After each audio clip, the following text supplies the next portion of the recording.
जय श्री राम दोस्तों। आज जो कहानी हम आपको बताने जा रहे हैं वो मणिपुर के एक फेमस हॉस्पिटल की कहानी है। ये हॉस्पिटल मणिपुर में बहुत ही फेमस था, लेकिन ये हॉस्पिटल जितना फेमस अपने काम के कारण था, उतना ही ये किसी और चीज़ के लिए फेमस था। लोगों के बीच ये अफवाह उड़ी हुई थी कि मणिपुर का ये हॉस्पिटल हॉन्टेड है। जी हाँ दोस्तों, कई लोग अलग अलग कहानियाँ सुनाया करते थे कि उन्होंने इस हॉस्पिटल में आत्माएं देखी हैं, जिनमें से कई लोगों का तो मानना ये तक था कि इस हॉस्पिटल में एक लेडी की डेथ हो गई थी और उसी की आत्मा इस हॉस्पिटल में भटकती रहती है। तो ये बात कितनी सच थी और कितनी झूठ ये तो हम नहीं जानते, लेकिन आज हम उसी हॉस्पिटल की एक कहानी आप लोगों को बताने जा रहे हैं। दरअसल अनंता नाम की एक लड़की इस हॉस्पिटल को ज्वाइन करती है। उस लड़की बहुत समय से इस हॉस्पिटल को ज्वाइन करना चाह रही थी और आज उसका ये सपना सच हो जाता है। उस लड़की को नाइट की शिफ्ट दी जाती है, जिसमें वो गायनेकोलॉजी डिपार्टमेंट में काम कर रही होती है। वहाँ पर एक पेशेंट को अटेंड कर रही होती है कि उसी वक्त उसे बाहर से किसी के रोने की आवाज़ सुनाई देती है। जब वो बाहर कॉरिडोर में जाती है तो कॉरिडोर में सिर्फ एक लाइट होती है जो जल रही होती है और वहाँ पे कोई भी इंसान नहीं होता, लेकिन तब भी वो रोने की आवाज़ और तेज़ होती जा रही थी। उसे समझ में आ रहा था कि ये किसी लड़की के रोने की आवाज़ है, लेकिन उसको जब कोई भी नहीं दिखता तो उसे ये बहुत अजीब लगता है। लेकिन वो उस आवाज़ को फॉलो करने लगती है। अनंता उस आवाज़ को फॉलो करती जा रही थी, लेकिन उसे वहाँ पर कोई भी इंसान नहीं दिख रहा था। जब वो उसे बहुत ज़्यादा अजीब फील होने लगता है और वो आवाज़ें बहुत तेज़ होने लगती हैं, तो तुरंत घूमकर वापस उस रूम में जाने की कोशिश करती है। लेकिन वो जैसे ही घूमती है उसे तुरंत एहसास होता है कि उसके पीछे खड़ा हुआ है। जहाँ दोस्तों, उसे ऐसा महसूस होता है कि उसके जस्ट पीछे कोई इंसान खड़ा हुआ है और वो उसे देखे जा रहा है। अनंता बहुत ज़्यादा घबरा चुकी थी, क्योंकि अभी जब वो उस कॉरिडोर को पूरा चेक करके आई थी वहाँ पर कोई भी मौजूद नहीं था। तभी अनंता देखती है कि वो जो एक लाइट कॉरिडोर में थी वो भी अब ब्लिंक होने लगी थी। कभी जल रही थी तो कभी बुझ रही थी। अनंता बहुत ज़्यादा डरी हुई थी। इतने में ही अनंता बहुत तेज़ी से पीछे की तरफ घूमती है और देखती है, उसे कोई भी दिखाई नहीं देता। अनंता बहुत ज़्यादा घबरा चुकी थी और वो तेज़ी से कॉरिडोर से निकलकर उसी रूम में जाने की कोशिश करती है। लेकिन जैसे ही वो अपना एक कदम बढ़ाती है उसे वापस से वो रोने की आवाज़ सुनाई देती है। जब वो घूम के देखती है, उसे दूर कॉरिडोर की दीवार पे एक औरत हॉस्पिटल के पेशेंट्स के कपड़े पहनकर बैठी हुई दिखाई देती है। दीवार को खरोच कर कुछ लिख रही थी। वो क्या कर रही थी वो अनंता को साफ साफ दिखाई नहीं देता। वो उसके पास जाके उसे देखने की कोशिश करती है। इतने में ही वो औरत उसकी तरफ घूमती है और जैसे ही वो औरत उसकी तरफ घूमती है, अनंता उसे देख के बिल्कुल बौखला जाती है। वो औरत पूरी सफ़ेद पड़ी हुई थी।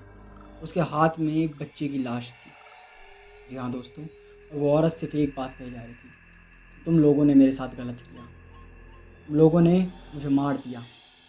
और इतने में ही वो जो औरत जिसने मरा हुआ बच्चा अपने हाथों में पकड़ा हुआ था वो खड़ी हो जाती है। और जैसे ही वो खड़ी होती है तो अनंता देखती है कि उसके नीचे का पूरा शरीर खून में भीगा हुआ था। अनंता ये देख के बिल्कुल बौखला जाती है। वो तुरंत वहाँ से भाग जाती है। वहाँ से भाग कर एक वॉशरूम में जाके छुप जाती है और वो वहाँ पर वापस से दिन होने का इंतज़ार करती है, क्योंकि उसके दिल में सिर्फ एक ही डर था कि अगर वो बाहर निकलेगी तो उसे वो औरत दोबारा से दिख जाएगी। अनंता बहुत ज़्यादा घबराई हुई थी, लेकिन इतने में ही जैसे उसकी नज़र वॉशरूम के शीशे की तरफ पड़ती है, उसे वॉशरूम के शीशे में अपने पीछे वही औरत दिखाई देती है। अनंता एकदम झटके से पीछे मुड़ती है, लेकिन वहाँ कोई भी नहीं खड़ा था। अनंता बहुत ज़्यादा घबरा चुकी थी। उसे लग रहा था कि शायद ये रात उसकी ज़िंदगी की आखिरी रात है। वो सोचती है कि उसे अगर बचना है तो उसे ऊपर वाले फ्लोर पर जाना होगा, जहाँ पे और भी नर्सें काम कर रही थी। लेकिन दिक्कत की बात तो ये थी कि उस ऊपर वाले फ्लोर का रास्ता उसी कॉरिडोर से होकर गुजरता था जिस कॉरिडोर में उसने उस औरत को देखा था। लेकिन फिर भी अनंता हिम्मत करती है और वो तेज़ी से दौड़ते हुए जाती है और उस ऊपर वाले फ्लोर पर जाने की कोशिश करती है। लेकिन इतने में ही अनंता का पैर किसी चीज़ से टकरा जाता है और वो वहीं ज़मीन पर गिर जाती है। अनंता तुरंत खड़ी होती है और वो देखती है कि उसका पैर किस चीज़ से टकरा है। लेकिन जैसे ही वो चीज़ देखती है, अनंता के होश उड़ जाते हैं। बिल्कुल सुन पड़ चुकी थी, क्योंकि वो जिस चीज़ से टकराई थी वो कोई नहीं, वो उसी लेडी की लाश थी। उस लेडी को वो अब तक अपने आगे पीछे देख रही थी। अनंता को कुछ भी समझ नहीं आता, वो तुरंत वहीं बेहोश हो जाती है। जब सुबह अनंता को होश आता है तो वो खुद उस हॉस्पिटल में एडमिट थी। उसके आसपास बाकी सारी नर्सें थी। अनंता ये सारी बात उन नर्सों को बताती है, लेकिन कोई भी नर्स उसकी बात पे यकीन करने को तैयार नहीं था। सब कह रहे थे कि तुम ज़रूर बहुत थक चुकी होगी और तुम्हें कुछ समय का ब्रेक ले लेना चाहिए। उसके बाद वो सारी नर्सें वहाँ से चली जाती हैं। जब अनंता अकेली होती है तो उसके पास एक बूढ़ी नर्स आती है और वो अनंता से कहती है कि मुझे तुम्हारी बात पे विश्वास है और जो मरी हुई लड़की तुम्हें दिखाई दी थी उसका नाम साक्षी है। साक्षी दरअसल बहुत समय पहले इसी हॉस्पिटल में अपने इलाज के लिए आई थी। जिस वक्त वो प्रेग्नेंट थी उसे अचानक से एक पेन उठता है जो कि पेन नॉर्मल नहीं था।